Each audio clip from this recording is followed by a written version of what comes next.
Hey y'all, really quickly, spread the word, send this everyone you know.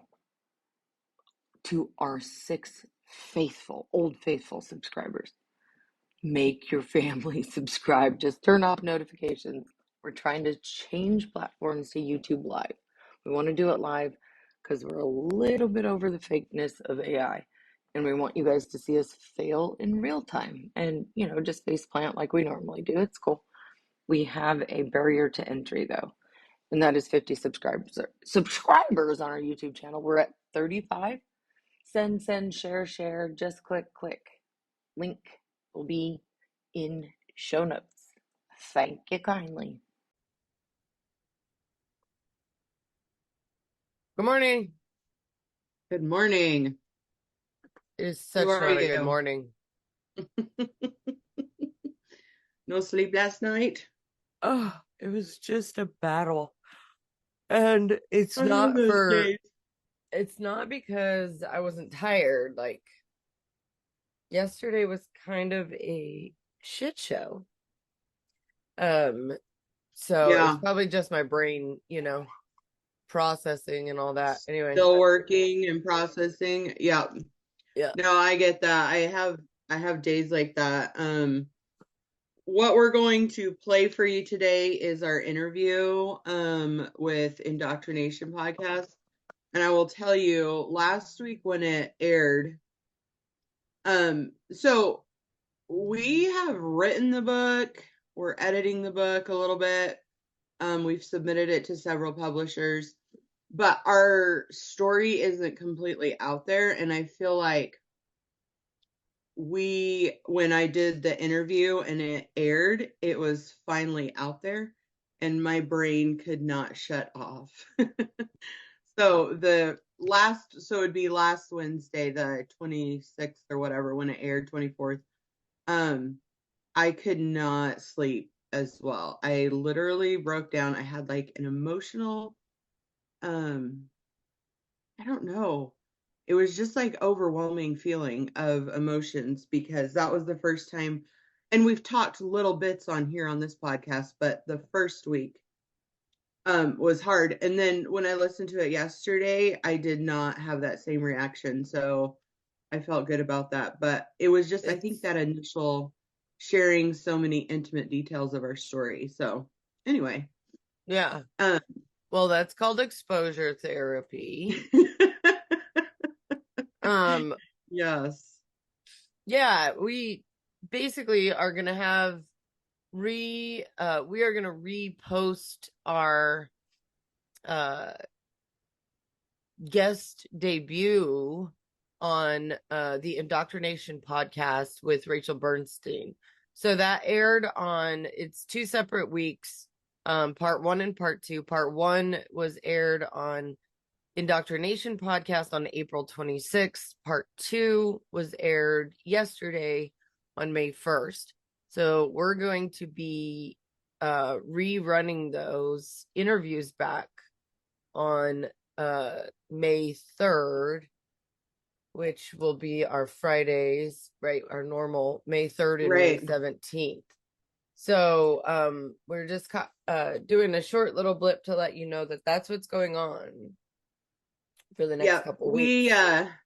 Like I said, we've shared parts of our stories throughout our podcast. This is a more in-depth look into how we were raised and the cult. And also it's going to give you a really good insight on some of the book. Yeah. So it's going to give you a little like sneak peek into the book and what we've written about and things like that. So when it does finally come out, you will have like a little preview. So, yep. So without further ado, yeah, we will share this podcast and we'll talk to you in 2 weeks. All right. Enjoy. I am so happy to have Rachel and Liz with me today. It's so nice to be able to meet you, and I can't wait for our conversation. And so let's get cooking, where I want to start with you, other Rachel. If you can take a few moments to introduce yourself, and then we'll move on to Liz. Go for it. Excellent. Thank you. I'm so excited to be here also. It's been a long journey. My name is Rachel Holt, as opposed to Rachel Bernstein, Right. which is going to be an ongoing thing. I currently am in San Diego, California. I teach dance and Pilates, and I am a IFB cult survivor. I am also a co-author of a book that my sister and I, Elizabeth, whom you'll soon meet, wrote about our experience growing up in that. And I'm really excited to talk to Rachel Bernstein about this and to just go with her through this journey of what that looks like for you as the listener. Oh, it's so nice. And also, do you have a working title for the book yet or no? We do. The King James Virgins. That is so good. That's so good. You know what happens when you come up with a great, really catchy title? There are going to be a lot of people out there going, "Oh, why didn't I think of that?" Right? That's a good one. It's as though it was there all the time. And then I also think about it as being timeless, right? Oh, that's good. Right. That's right. And Liz, do you want me to call you Liz or Elizabeth? Yeah, Liz is great. Okay, cool. All right. So take a few moments and introduce yourself. Okay, I am Liz, or Elizabeth Humble. I go by Liz. I currently own a couple of businesses, a food truck, a barbering business, alteration shop. I just work a lot, as well as working on, like what Rachel said, the book, and we have a podcast we work on every week. So we grew up in IFB in the same one until around the age, I was about 21 when we finally got out. So I've been out for about 25 years. So we are living life outside of that now, which is amazing. But there has been, a lot of hurdles in life to get over and to deal with, and in all aspects of life, including, when you're raised in something, not knowing how to raise your own children, things like that. Both of us have our kids grown. So interesting life after the cult and also inside of it. So, Liz, you mentioned in your intro something about a podcast. So tell us about it. We call it Sisters Declassified Life Survival Guide. So it's kind of a take on a show our kids watched growing up, but it's two sisters with four daughters dishing drama, trauma, and survival tips for the everyday. It's kind of a long name, but it kind of fit. And we basically talk about, we do like a how-to every week. It's every bi week, so every other week. But we do a how-to, and then we do a define this. And so we kind of do different things, and we incorporate the cult. We incorporate, raising children.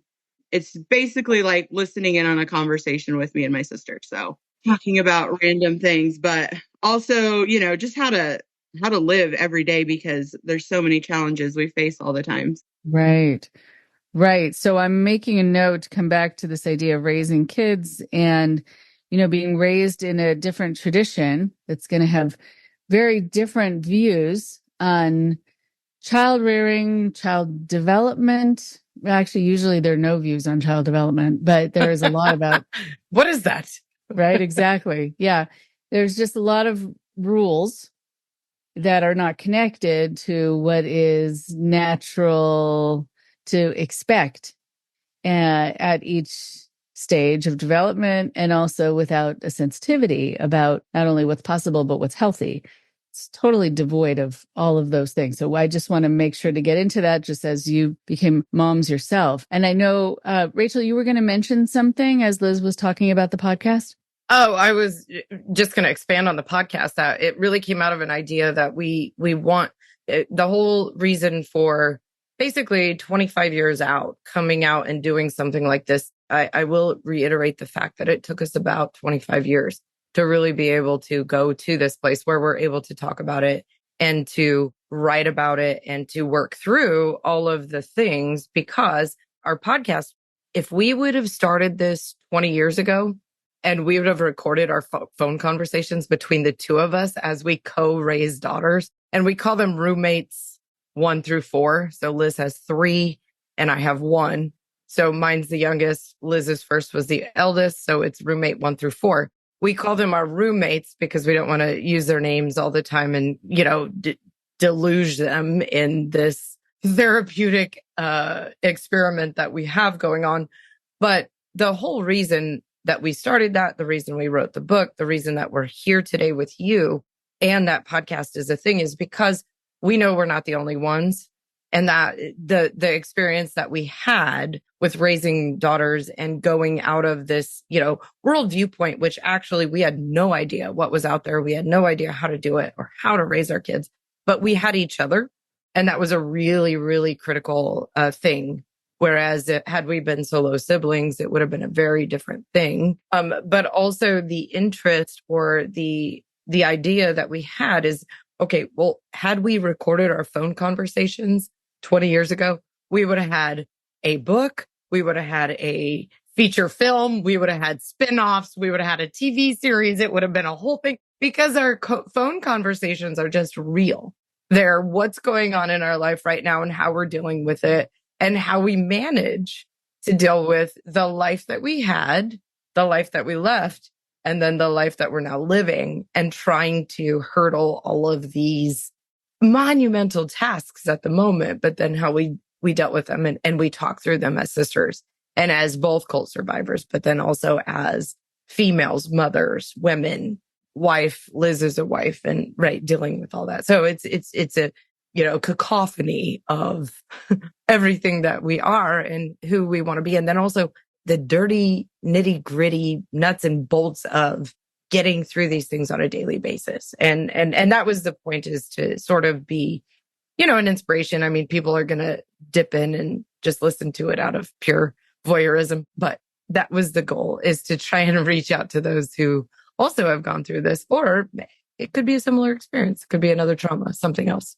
Right. So I think about also when I started my podcast, it suddenly dawned on me. And I mean, podcasting became more of a thing around that time anyway. And so, but I think at the time that I was thinking about the podcast, I was thinking I've been already doing this for 25 years or so. And that means that I've heard many stories up until that point, many, many, many.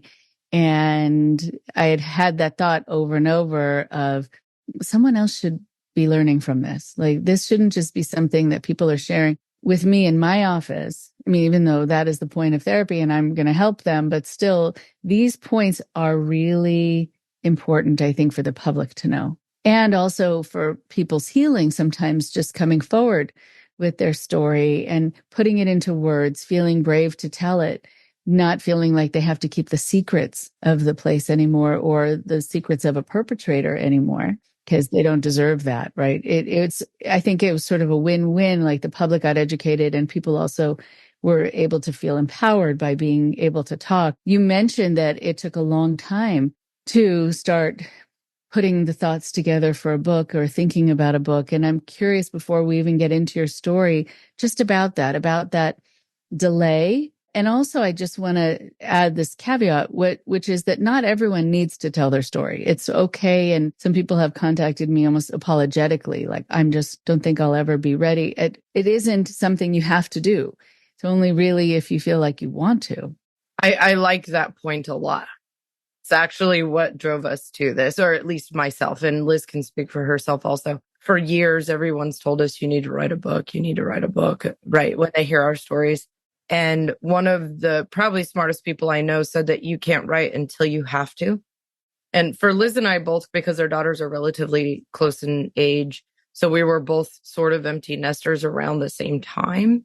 And it was as though we had a task, we had it done, and then we could move on. And then I would say a lot of this has to do with like political climate. It felt compelling. We had to, if that makes sense. You can't write until you have to. I never felt like I had to until when we started writing the book. And I think Liz had the same experience, but I'll let her speak for that. Mm-hmm. Yeah. I'm really glad, though, that you mentioned that. Yes, because people have said to me, and it's happened actually in the support group I was running last night, where people, say, I feel bad that I haven't come forward, or I'm not even ready to talk, even in this group. Like I've come and I want to listen, but I'm not ready to even speak it or say the word cult, or, everyone's at a different point. And what is monumental for one person is just maybe that they have left and stayed out, or that they've told one friend, and that is sufficient, because that was a big deal. And you can put a period at the end of that, unless you start to get that drive and the have tos. Yeah, it's interesting. Right. Okay. And so, Liz, from your perspective, what was that about for you, about the delay and putting pen to paper, so to speak? I think exactly pretty much what my sister said as far as raising the children. We lived very close to each other for about 3 years in Southern California, and we would get together almost every day and we would talk about it.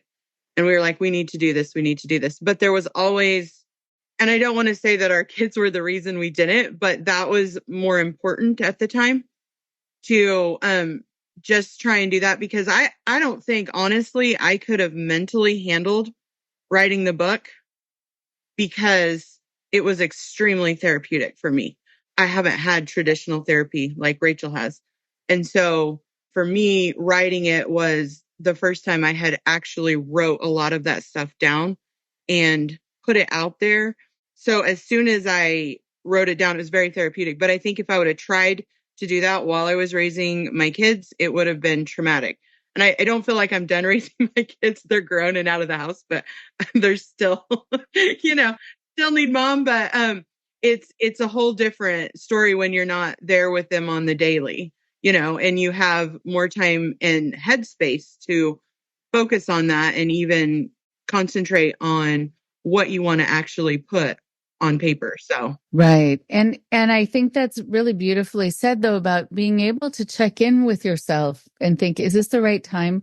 Is this going to just fragment me? Is this going to be too much and I'm not going to be able to be present? I mean, so much of what happens when people, and that's why I want to hear more about your own story early on, when people are raised in these environments, they do get the feeling from their families, often from the community, often, that they don't matter as much as the church, as much as God, as much as other things, or something standing between you. I think how healing for you to know that you could put your kids first, that the church, all of it was not going to stand in between you, which I think is really powerful, actually, and spot on. Okay, so let's talk about first with your parents getting involved and how far back it goes. Did it start with your folks or before them? My dad and mom were in the Marines, and they found an independent fundamental Baptist church when she was in boot camp where they met. So at their first station, they met, found a church. My dad got himself into some trouble, went to prison, and my mom was in Colorado. Like they had moved around a bunch, but ended up in Colorado. I was 2, Rachel was about 1, because we're only a year apart. So my mom, someone came and knocked on her door and invited her to this church. And she said that she felt like she needed to go, and this was the place that God wanted her to be at. So she went. So that's literally all we knew. From the time I was 2, so I was in the nursery at the time, up until I got married, and then my husband and I eventually left. Rachel was a baby, so same thing in the nursery. So it was my mom, but she has her parents were totally different. So my dad and mom got divorced when I was 5. He had got out of prison for one thing, and then he was back in prison, and then they got divorced. He was in and out. He was kind of a mess, but my mom stayed with it. She felt a lot of support from them in the younger years. So she felt like it was a safe space. She actually believed that. And I think in the beginning, it probably was a good support system for her, raising 3 kids on her own, basically. Wow. Incredible. Okay. That's a lot. From that history too, you can see, that both your parents were in what I would see as restrictive environments, with boot camp, with prison, which some people have likened to being like prison, or prison being like boot camp. It's interesting. And so being told what to do, having something highly, highly structured where you don't have a say, you can't ask questions. It's interesting.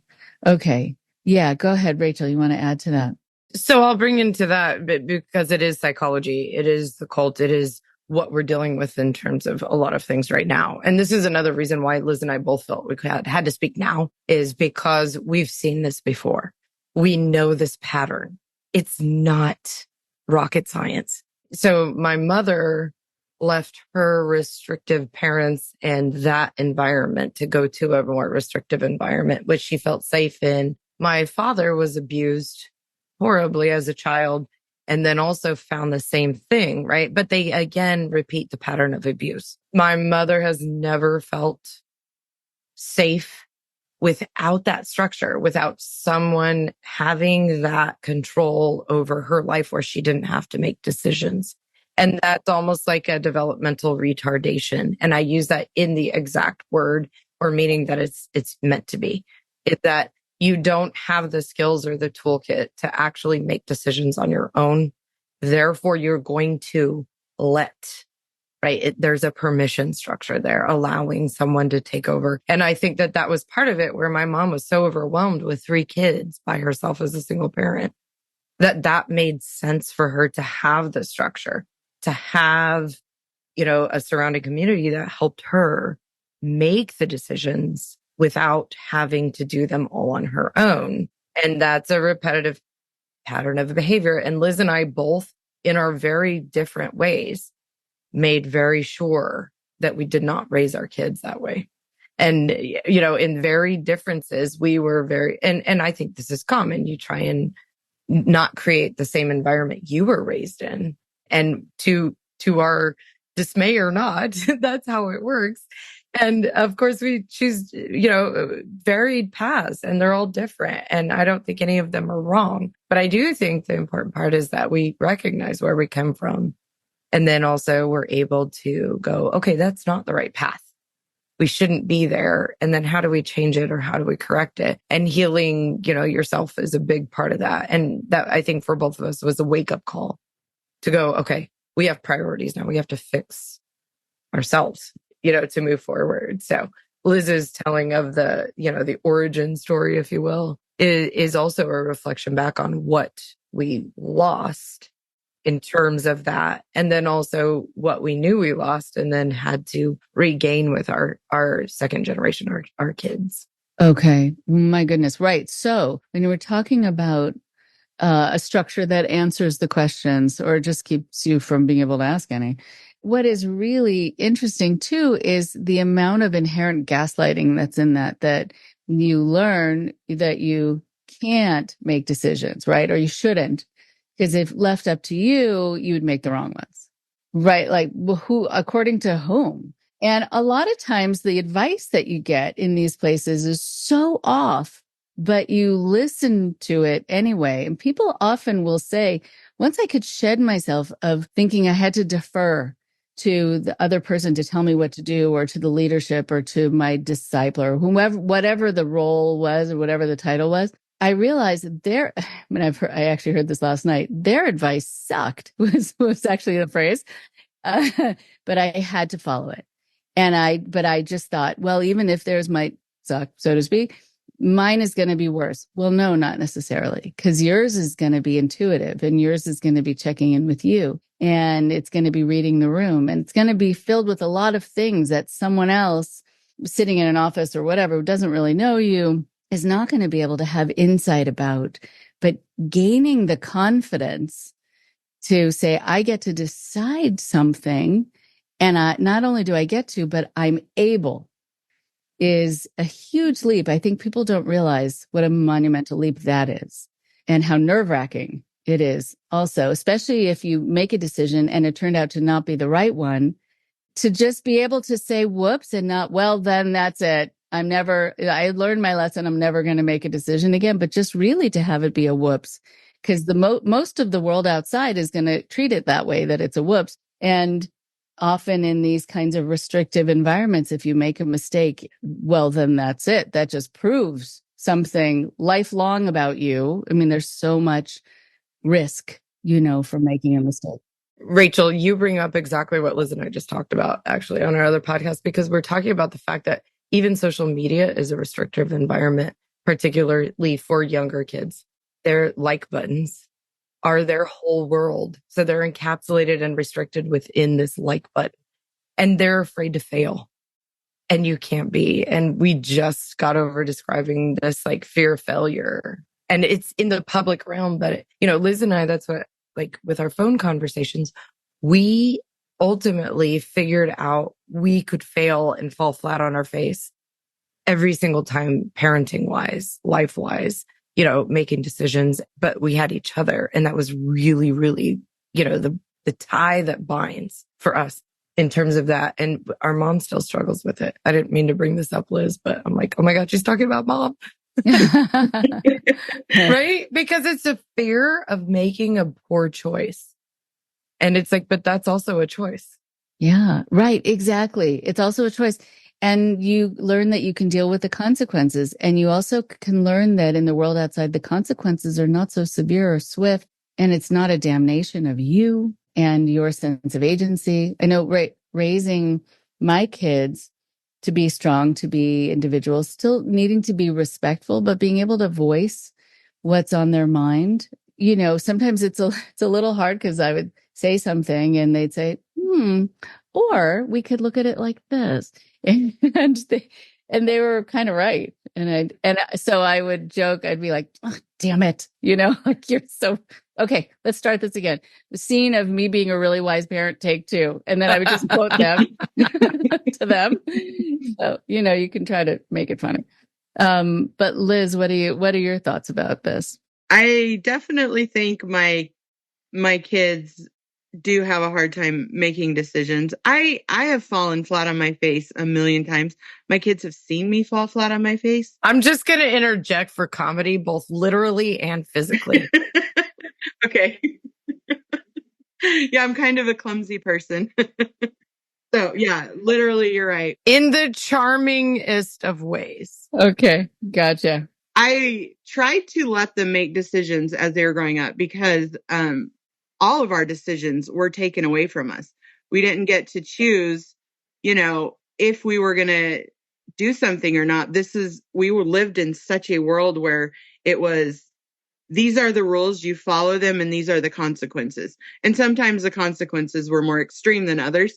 Sometimes they didn't follow the consequences, but the rules were always there. And then they would make up rules inside of the rules, and it was just like, I lived such a structured thing. And then with my kids, I tried to let them be a little bit more of their own people and failed miserably many times because, sometimes they need that structure. So finding a balance was always very challenging for me, of having too many rules and not having enough with my kids, especially when they got a little bit older and were able to start making decisions on their own that weren't life altering, But they've seen me do all kinds of ventures. I think the freedom of not living inside of those rules and stuff. And I also have a husband who's extremely supportive. So he, I'm like, I'm going to start doing this. And he's like, okay, go for it. He's always been very supportive for the most part. I'm going to say in the last 20 years of our relationship, he's been extremely supportive, probably 7 years outside of the cult, because he came into it a bit later than I did, or a lot later. I met him inside the cult, but he'd only been there for about a year. And so he was raised normal, if there's a normal, outside of a cult. He wasn't raised in a cult. And so when we met and then when we left, he just was like, okay, back to normal, his normal. And I was falling apart and, but I have always been able to make decisions and just like go for it. And I felt a sense of freedom outside of that, but many times fallen on my face. So yeah, that's just, that has been my experience. And sometimes it's successful and sometimes it's not, but I haven't been afraid to make decisions. I think the further outside of it I get, the more freedom I feel of being my own person and taking my own risks and things like that. Mm-hmm. Okay. That's interesting. And it's interesting to hear about your husband having been someone you met there And so I heard you talk about the chronology that he became more open and accepting because, he's of course going to be impacted by the teachings within the group, which is not going to be about letting you do your thing. And so it's really nice that he was able to transform over time along with you so that you have this ability to be able to say, I'm going to try this and I'm going to do this. Because I noticed in that example, you didn't say, is it okay with you if you just said, I'm going to try this. I like that. That's also big. She's been that way our whole life, not necessarily in the cult. And I think we have to talk about that a little bit in terms of like how, because I think IFB culture is a 10 if you take Baptists, right? As Southern Baptist, which you mentioned at the very beginning, where like it's typically thought of as like a Southern thing. And then all of a sudden Colorado comes out of nowhere. But IFB culture in some degree is like proliferated throughout the US in little pockets of stuff, right? Kind of like the Mormon.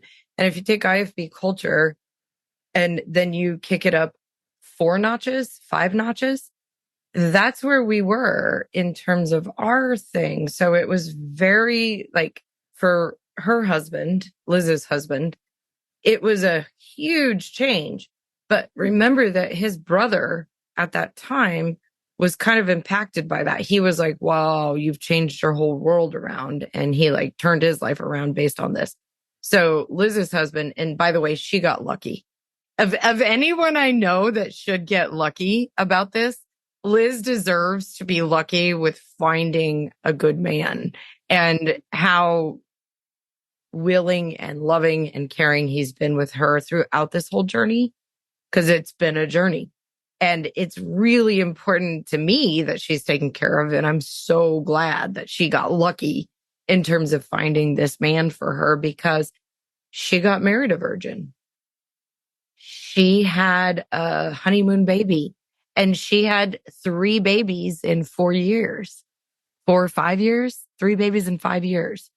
And it was phenomenal to watch like her go through this journey but her husband was there. He's been magnanimous in this whole thing because he just came in blind, not knowing what was going on. And that restrictive culture and then allowing her that freedom is really, really like, as a sister, it makes me just go, oh my God, I'm so glad that she has him, and we're there for each other. But also he was ridiculously supportive and still has been, in this whole thing. It's really nice. And it's lovely for you, Rachel, as a sister, to be clearly so supportive and happy for, your sister. It's interesting because one of the things that I talk about is that sometimes when people have been in groups like this, their relationships with each other have been weaponized. And I don't hear a lot of that. I'm happy for you. And so that is very meaningful. And I want to be able to come back to that. I do want to go into your history though, just like a day in the life or a year in the life. Like, what was your life like there? If you're saying this kicked it up a notch so many times, can only imagine. So paint us a picture. Okay. So obviously both of us were there from birth, basically. I mean, earliest memories. We're there inside we'll say cult. I have no problem using that because by every definition of that, it was a cult. Every definition. So there's a lot of, it's, purgatorial in terms of like what it is. And I'm like, no, it's not. It clearly, definitively was a cult. So I have no problem using that word and I will defend it and I don't mind that. So our earliest memories, everything we knew was surrounded by we'll say a community. And in honesty, I think Liz will agree with me on this. In all honesty, we had an idyllic childhood. We had a diverse and a very welcoming and wide range of family in terms of how we were raised. We had lots of parental figures, even though my mom was a single mother. And we had, multiple siblings who were friends. We had multiple people on which we were raised in. So if you want to say it takes a village, that's what we were raised in from our primary, right? So if we talk about child development, primary was actually quite developmentally stimulating. It was good for us. We actually, Liz and I are avid readers. We didn't have television, secular books. We didn't have radio. So we were very much sheltered in this little bubble that we lived in. When her and I went to school, it was not at a public school. It was at a church school. So most of our days look like we would wake up very early in the morning. We would go to the church and or school, right? In our primary years, I'm specifically referring to those. And we would have all day with our schoolmates and our classmates. And most of that was surrounded by the exact same people that we knew from church. On Sundays, all day, we were at church. On Mondays, we were at school all day. On Tuesdays, we were at school all day. On Wednesdays, we would go to school and then we would have church in the evenings. On Thursdays, we would go to school all day. We would have proselytizing in the evenings. On Fridays, we would go to school all day. On Saturdays, we would get up early and go to do bus routes or further proselytization within the community. And that would last most of the day, including outreach to marginalized communities, including homeless, mentally impaired, those kind of things. And that would happen all day. So then we would repeat that process every day. Our whole entire world revolved around this community that in all of our best knowledge of that community was to help people. And that was a big, huge part of it, is that you're here for a higher purpose. You're going to be in service of the community around you, and the community around you is servicing you. And they are taking care of you. They are educating you. They are feeding you. They are, right? My mom, for many years, was a school teacher. She was not a certified school teacher, nor was she qualified. But all of our investments in this world went to that investment. My mother was single mom. She did not have any child support. She did not have any other outlets. Her community was the church. And she was also vulnerable. And I can't overstress that point, is that it was a vulnerable position in her life and she was preyed upon. Absolutely. And she did what she thought was best for us. And that's okay. So and Liz and I have talked about this ad nauseum in the book, it progressively got more. I don't think anyone joins a group and a community like that that's as welcoming without it progressing to a different point. And it did. So over our lifetime, between the time Liz and I went into grade school, primary school, quote unquote school, to the time that I was in middle school, is where it took a huge dark shift and started getting more repressive, more rules. The guidelines here, you need to be dressed this certain way and you need to act this certain way. And then the line got moved and it kept getting moved and it kept getting moved. And it got more and more restrictive, more and more controlling, more and more of your individual thoughts and ideas were completely quashed in terms of this overbearing purpose. And I think that's pretty common among cult behaviors. And that definitely we saw that. So, it did reach a point at which, her and I both were, there was a breaking point. Right. Okay. And so, we certainly want to talk about the breaking point. When you said also that she was preyed upon, can you talk a little bit more about that? Sure. So, again, my mother, as Liz already spoke about, was a Marine. It was very uncommon in, that era for a woman to join the Marines. My mother had a pretty abusive childhood, in my opinion, and is not really want to talk about that. And that's okay. I understand it. It's sort of a generational thing. And there are some things that she's not happy to deal with. That's okay. We understand that. And, that's okay in her own time. She was escaping something that she didn't want to be in.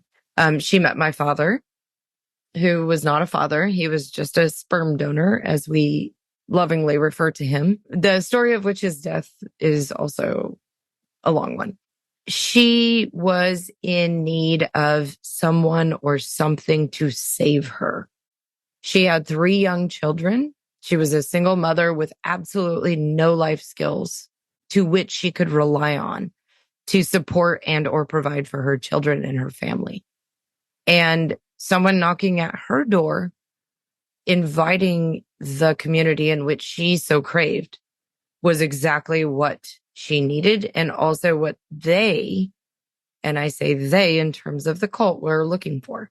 In terms of loyalty, you're never going to get someone who's more loyal or more forgiving of wrongdoings when you meet a mother who's trying to provide for her kids and do the best by them. And then also going, well, we're going to do this now. And are you okay with this? Well, yeah. Well, you've provided for me and my children, including, at times food. Liz and I dumpster dived when we were kids. We were so poor that we had to at times. This is a vulnerable population. And I'm not talking about in terms of race or anything other than socioeconomic class. She had no skills. She had no job. She had nothing. And outside of being on the welfare system, which at that time, Reaganomics was, right, in terms of Republican and right-wing culture, absolutely not okay. So she avoided food stamps, in a way to say, oh, I'm better than that, but I'm not going to choose to feed my children. And who else do I have to rely on? Oh, the church, right? The cult. So therefore, food to mouth, feeding your children, all came from the church. So sustenance, the life, giving her kids life, giving her kids food, shelter, housing, all came from the church. So it put her into a square peg into the hole where she had to rely on that because her belief system was so intertwined and loyal to this cult that she had no other option than to just continue to double down on that and continue to rely on that cult to survive her. When you say prey on them, I felt like they did have a target. They did. This particular brand of cult went towards military, single moms. They preyed, it's a good word, but they preyed on those types of people because in a military, you're used to being told what to do, when to do it, how to do it. And so they pulled those types of people in. And then single moms, because they were loyal, because they would provide something that they couldn't. And so there was a lot of there was a huge single mothers group in the cult. There was also, military was huge. I think probably at one time, half of the church was military. There was a lot of that type of people that they preyed on because they were looking for people to follow their rules and to follow the system. And just like every other cult, it progresses over time. It gets more restrictive, particularly in our case where there were some major issues with how it was structured, that as their risk gets higher, that they tighten the rules. Wow. Okay. And I'm wondering then also, Liz, if there are more stories. I mean, it's very, very moving when you say, Rachel, that you went dumpster diving. What a difficult life. Just having food insecurities, very hard for anyone. What else do you remember, Liz, that really paints a picture of your life? I just know that we were so mentally immature. I think that was a massive thing for me. When I got married, I had no clue. There's no sex education, except, both of us were obviously abused in that situation. My sister much younger than I was. But when you tell someone that you were sexually abused at 16, they're like, well, 16-year-old, you know what's going on. Nope, you don't.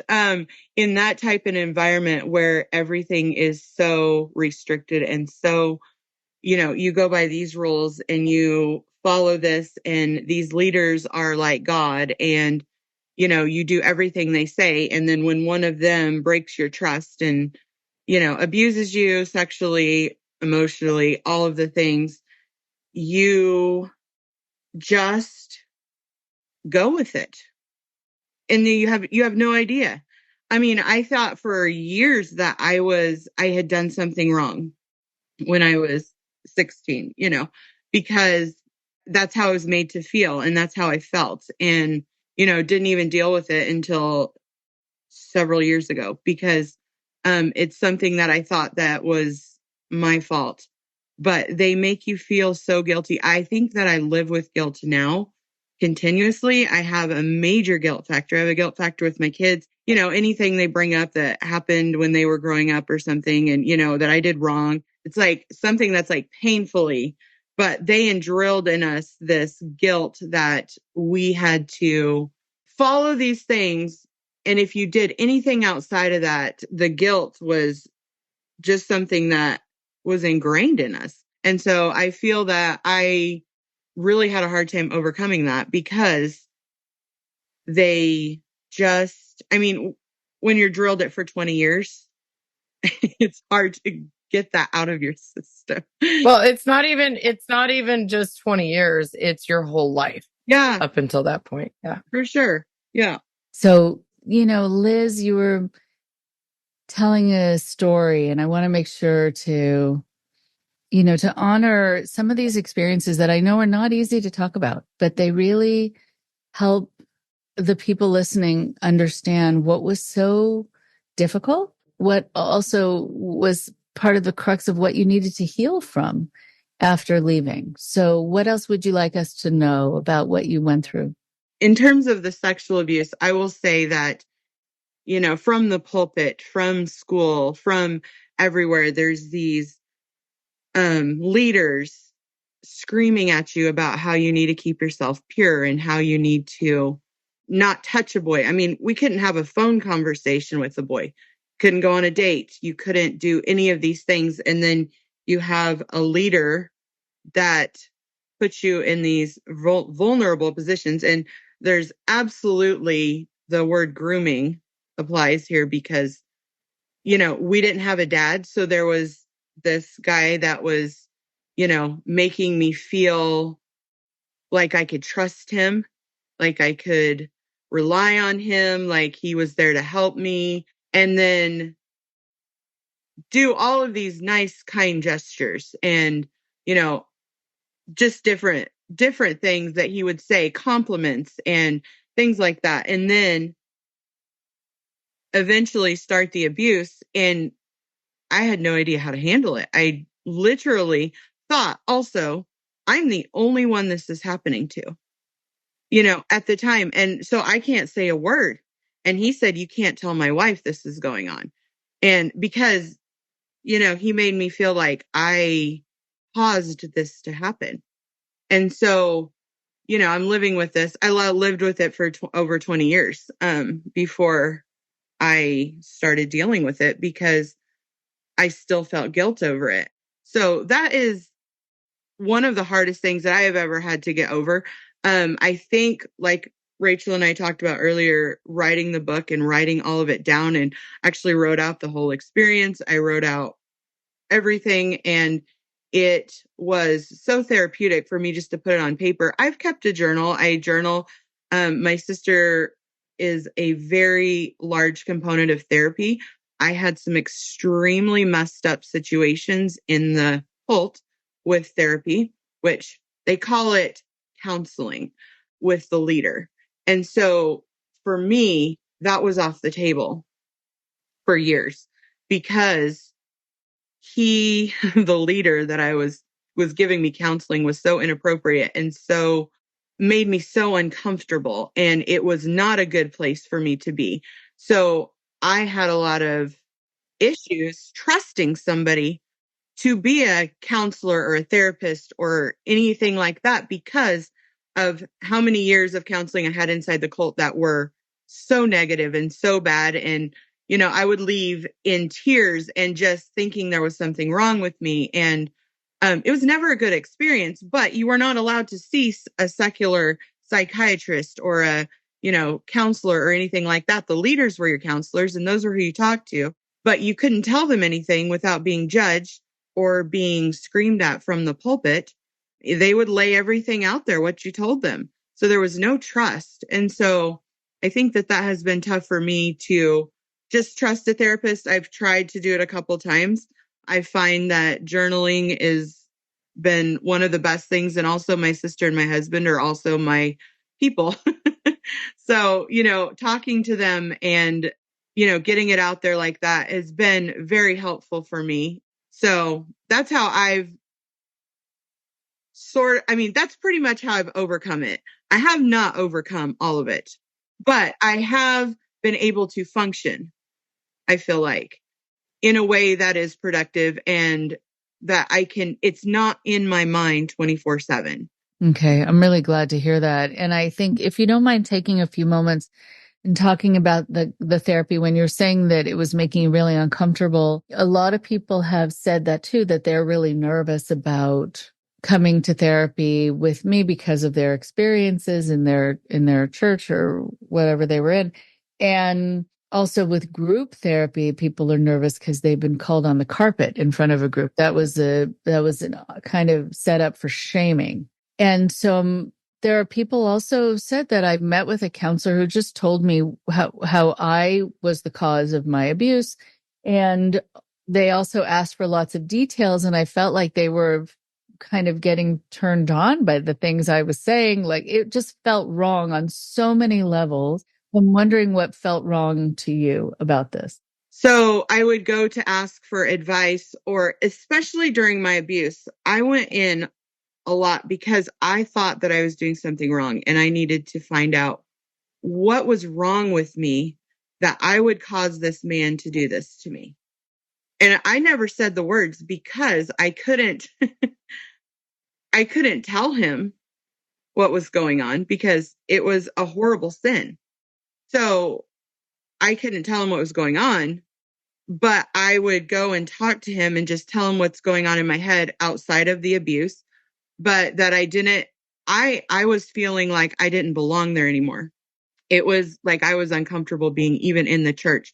That was when I started to question being in the cult, in the religion, in anything like that. And I started questioning. So then I would bring it up. And then that I was questioning whether God would think that these types of things, such as the way certain situations were handled, or he would preach people out of the church, which when I say preach people out of the church, he would get up at the pulpit. This is the main leader with an agenda that these people did wrong. And he was going to say whatever he wanted to say to make them leave the church. And his goal was to get them to walk out in the middle of the sermon. So I would bring things like that up to him. And I'm saying, well, if somebody is sinning, don't you think God would want them to stay and get help? Why would you want to preach them out of the pulpit? And I would immediately get shut down that I don't know what I'm talking about. I am not a man of God, things like that. So any kind of questioning was never allowed.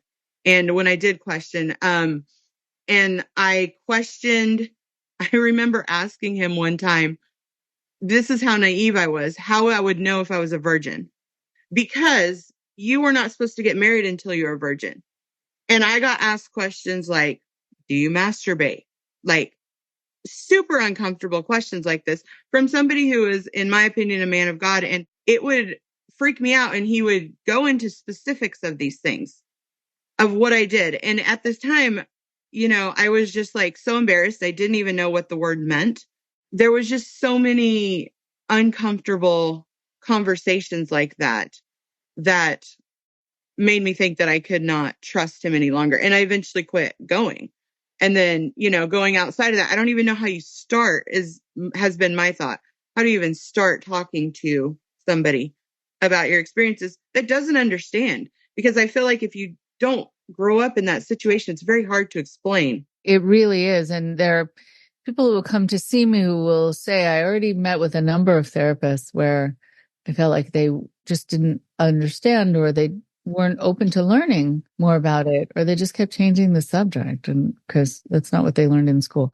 So I do, I'm always kind of doing a plug for people out there who are becoming counselors, who are becoming therapists, social workers, to really learn about this. But thank you for letting me know about what that was like, and the fact that you couldn't talk about it because it was a sin. Oh my goodness, right? And that you're the one carrying around the shame and the guilt, which happens almost all the time, even though you didn't do that to someone did it to you, but still, that's how it works. And I'm so sorry. So, anything else before we talk about kind of the breaking point for both of you? Any other story you want to make sure to mention?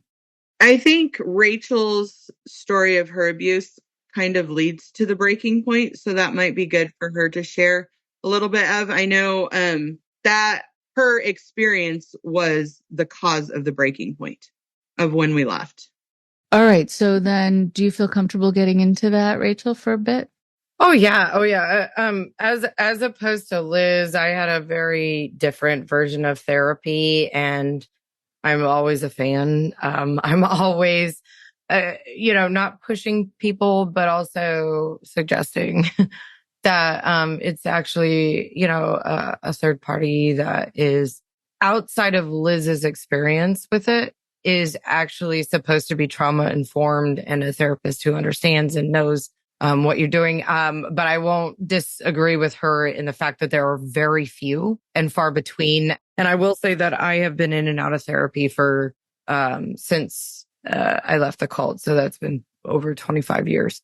And I rely on it, and I actually have a lot of faith in it. And Liz is not wrong. You can have family, you can have friends, and you can have, other tools also available to you. And I think that those are fine. And I think that writing the book with Liz was a huge therapeutic process for her. And I absolutely supported that 100%.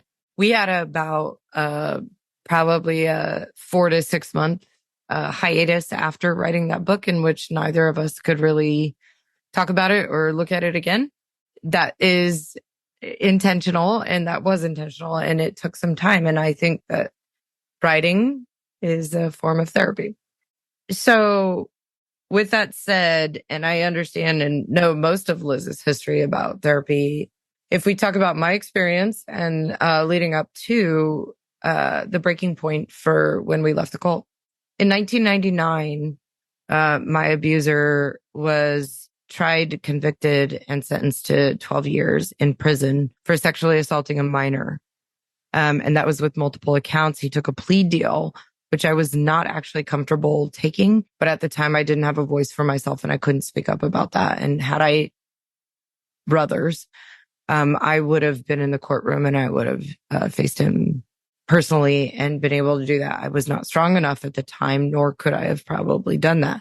However, in hindsight, I stood up for what I was abused for and assaulted for. And I took the power in that situation. And that was quite beneficial to my mental health moving forward from that experience. I was sexually abused from 12 to about 14, multiple times, and from a man who was the pastor's son, choir director at the cult, and also groomed me for multiple years prior to that. I ended it. I didn't feel right. I didn't know exactly why, but I wasn't sure that this was correct. But there's a extreme hypocrisy in cult religions about being untouched virginity, and that is a value upon which you're not allowed to tread in terms of what you're supposed to do comportment wise as a female. And everything that I experienced was exactly the antithesis of that, meaning that was taken away from me at a very early age. And so those conflicting terms and conflicting ideologies in my mind weighed on me heavily for a long time. I had a long period of insomnia, anxiety, still do, with that cognitive dissonance. That was an ideology of which I was trained to believe in, and then also got handed the opposite hand of that. I didn't speak out about that. I sort of let it happen and then went along with the program for many, many years. I also was not a child who was actually a good rule follower. I was always outside of the box, and I always made sure that that was apparent. And my mouth has always been my weapon of choice. And it was never allowed to be fully extended. And I do think that there were special circumstances surrounding my particular abuse in which it was made to be more suppressive and or more oppressive in terms of that. And I think that that is something that made me actually more vocal when and if it came to be able to speak about it. I dealt with this pain and this abuse and this massive repression of who I was and what I wanted to say and where I thought things were.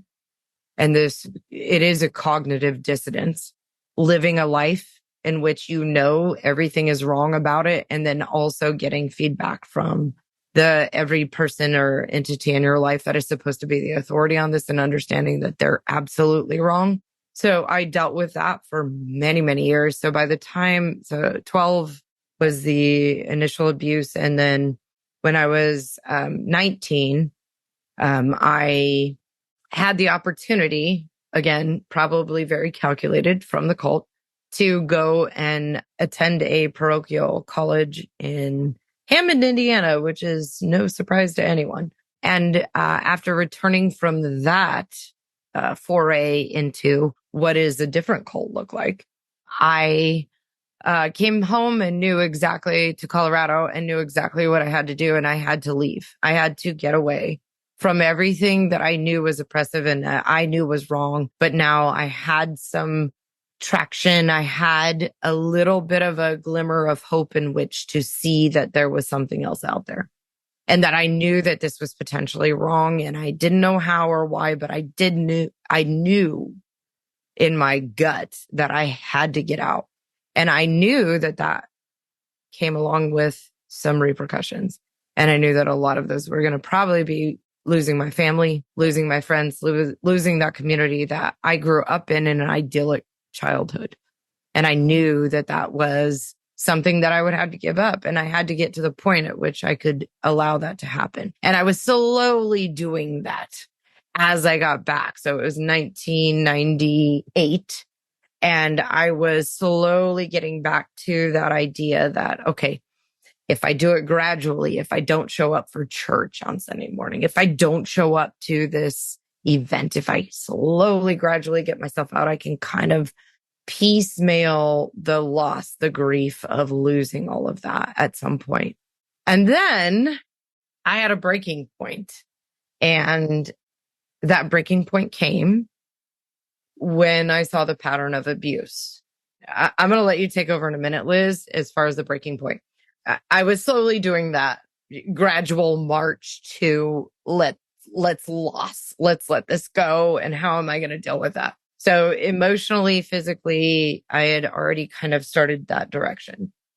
And then my sister had her first child, and that happened before I got back. So I wasn't there for the birth, but of course, this child was everything, and it was a girl, and it was amazing. And there's no better, aside from having your own children, when your sister has a child, it was monumental. And I was just so overwhelmed with the emotions of joy and love and all the things that come with having a new baby inside the family. That was my sister's, and it's almost like having your own, but it's not quite, and it's even better. So I'm so overwhelmed with all these emotions and just the outpouring of love. At that point, I was almost out. I was like, I could taste the door. It's right there, but my sister was still in it with her husband, with the new baby, with my mom. And I couldn't bring myself yet to tell them that I was gone and that I was going. And now this new life brings form to something I can't really express, but all of a sudden there it is right in front of my face. Liz, you can take it from there. Yeah. So that was, she had been missing stuff. I noticed, we talked about it. She was wearing pants. So I had found out she was wearing pants, and I'm like, oh my gosh, in a strange turn of events. Anyway, we went to an event. It was actually, I believe, a wedding of somebody out in Black Forest. Anyway, everybody from the church was there. And I had my daughter, who was about 6 months old. And we were there together, me, my husband, my daughter. Rachel was there. And we went to this event, and her abuser, which I had no idea at the time, came over and picked up my daughter. And Rachel was way across the room and made it there in about 1 second flat, grabs her and says, "Don't you ever let him touch her again." And I was just like, oh my gosh, what happened? I had no idea. I had no idea she had been abused. I had no idea any of this. So I just said, okay. And it kind of was an abrupt thing. We ended up leaving. The next night she calls me and said, she's at work at the mall. And she calls me and she said, "You have to come here right now. I have to talk to you. It's an emergency." So I went up there. She spilled everything, told me everything all about her abuse. That was it. Because in my mind, my sister was the most important thing in the world. And the fact that she had been abused and had held this in for so long and told me everything. I was like, we have to go to the police. We have to do this. We have to do this. She said, "Don't tell mom." Of course, I told mom. And my mom got her to go to the police. The rest is history. Of course, there was a whole thing of, let's go talk to the pastors about this and let's go talk to them. And they all knew. It didn't matter. We left. It was very abrupt, but we all left. My mom followed us, which is amazing. The fact rare and appreciated. And yes, yeah, she believed her. She believed my sister. Mom went to the police. Yeah. I mean, mom and I went to the police and told my story only under threat of subpoena. But she made me do it. And, that was a time mom stood up for us. She didn't when we were growing up, but she got the opportunity. She saw the wrongdoing and she did the right thing. And that's really, really powerful in terms of women and mom and raising kids and family and all of that, because when she got handed the opportunity to do the right thing, she did. And that's basically what led to, we had a criminal suit. He did go to prison. He actually lives near Liz right now in Oklahoma. So, I'd be happy to start a campaign against him, but anyway. Yes. But yeah, again, scot-free now. Probably grooming and doing God knows what to other women. But that's our system. He did go to prison. He did. We subsequently sued the organization, the church, basically their insurance company, and I got a civil lawsuit. It's a long story, but 25 years ago, 99 is when this all went down. And it took us that long, though, to figure out, oh God, we actually have a priority now. We have kids. We're not going to let our kids grow up in a cult. We're not going to let them grow up under a oppressed environment of where their ideas don't matter and where their female voices don't matter. They are going to be loud and heard no matter what, even if it's to our detriment. And Liz, every fucking morning, every morning, she's like, oh God, the girls have done this bullshit. And I'm like, that's fine. They're allowed to say their voice. They're allowed to speak. They're allowed to be the imbeciles that they are at this young age. And that's okay. The freedom that we've been able to give our kids because we took that into our, and there's a lot of, I would say, hoopla right now about the IFB, and there's been some documentaries and stuff. And I was like, oh, okay, well, we should get on that. And then Liz and I both are like, no, we're over it. Partly being because we've been out of it 25 years. We have a bit more clarity. We have a bit more of insight as to what the journey looks like for someone coming out of this. And it's harrowing. It's hard. It's arduous. It's something that unless you have, the gumption and the wherewithal to figure out and then critically think for yourself, which is something that is not taught. And we had to learn on our own. I went through education system publicly and Liz went through her own version of it also, but we both have degrees. We're both in the real world doing our thing right now, but it was not without scars. It's incredible. I know we're unfortunately done with time, but I'm hoping that you both can come back so we can continue, because I want to hear so much more about this moment and the transition out and the challenges of that. And even though some things are going to feel so clear and like, yes, there are going to be these other moments of great trepidation, real worry, and a lot of trial and error. You know, it's interesting that, I mean, it's beautiful that the two of you have each other, and the fact that, Liz, you could call Rachel and say, like, my girls just did this. You know, I feel like there are these themes that can be applied to, especially when kids are preteen and teen, that I think their life can be under two headings, which is, I thought it was a good idea at the time, right? And that sounded better in my head. Okay. So, right. And so I think they're learning while you're learning, right? And parents are learning as they go, but also people who just were not raised in this way. In every sense of that term, Rachel, we grew up together with our kids.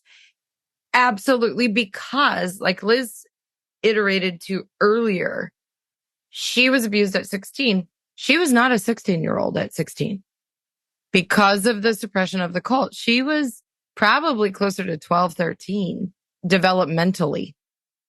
And then when we had kids, and Liz had her first kid at 19, we raised our kids with us. We were growing, we were learning about the real world as they were learning it.